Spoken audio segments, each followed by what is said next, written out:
కర్ణాటకలోని ధర్మస్థలలో ఫిర్యాదుదారుడు చెప్పిన ఓ ప్రదేశంలో పుర్రెలు ఎముకలు బయటపడడంతో సిట్ అధికారులు దర్యాప్తును ముమ్మరం చేశారు.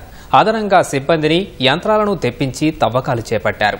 15 ప్రదేశాల్లో మృతదేహాల్ని పూడ్చిపెట్టారని ఫిర్యాదుదారుడు పోలీసులకు చూపించగా ఇప్పటి వరకు 7 ప్రదేశాల్లో సిట్ అధికారులు తవ్వకాలు జరిపారు.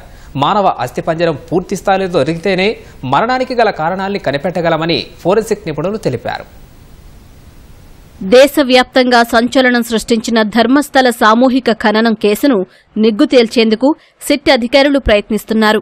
15 ప్రదేశాలలో మృతదేహాలను పూడ్చిపెట్టానని ఫిర్యాదుదారుడు పోలీసులకు చూపించగా వాటన్నింటినీ మార్కింగ్ చేశారు.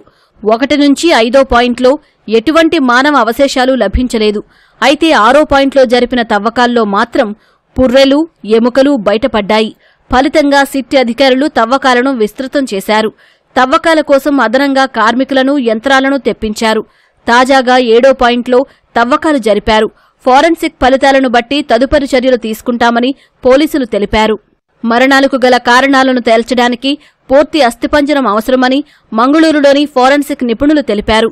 పుర్రెలు, ఎముకల ద్వారా ఒక అంచనాకు రాలేమని చెప్పారు.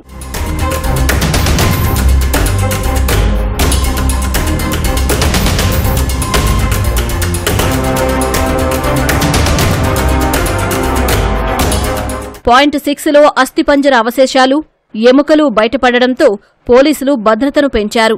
ఏ ఆధారాన్ని ట్యాంపర్ చేయకుండా ఉండాలన్న ఉద్దేశంతో 24 గంటలు నిఘా ఉంచుతున్నారు.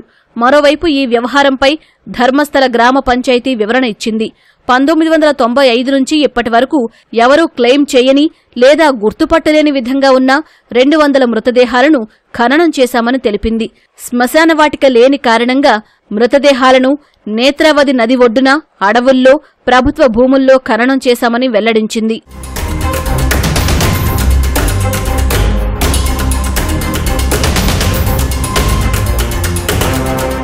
దక్షిణ కన్నడ జిల్లాలో ధర్మస్థల ఓ చిన్న గ్రామం. ఎన్నో ఏళ్ల కిందటే ఇక్కడ మంజునాథస్వామి ఆలయం విస్తరించింది. రాజ్యసభ సభ్యుడు డాక్టర్ వీరేంద్ర హెగ్డే 5 దశాబ్దాలుగా ఆలయానికి ధర్మాధికారిగా వ్యవహరిస్తున్నారు. గత 5 దశాబ్దాలలో ధర్మస్థల చుట్టుపక్కల ప్రాంతాల్లో ఎన్నో వైద్య కళాశాలలు, ఆయుర్వేద కళాశాలలు, విద్యాసంస్థలు వెలిశాయి. భక్తుల రాకపోకలు పెరిగాయి. అలాంటి చోట తాజా ఆరోపణలు విస్మయం కలిగిస్తున్నాయి. గత 10 ఏళ్లలో ధర్మస్థల, బెళ్తంగడి, ఉజిరే ఠాణాల పరిధిలో 450 మంది అనుమానాస్పదంగా కనిపించకుండా పోయారు. వీటిలో ఒక్క కేసును పూర్తిస్థాయిలో విచారించలేదన్న ఆరోపణలు ఉన్నాయి. 2014లో కూడా ఒక కళాశాల విద్యార్థిని అత్యాచారానికి గురైంది.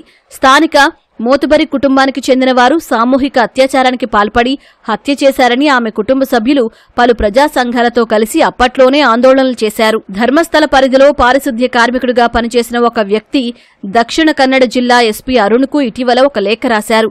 గతంలో ధర్మస్థలలో మహిళలు, బాలికలపై ఎన్నో దారుణాలు జరిగాయని అందులో పేర్కొన్నారు. 1998 నుంచి 2014 మధ్య 100కు పైగా మృతదేహాలను ఖననం చేశానని తెలిపారు.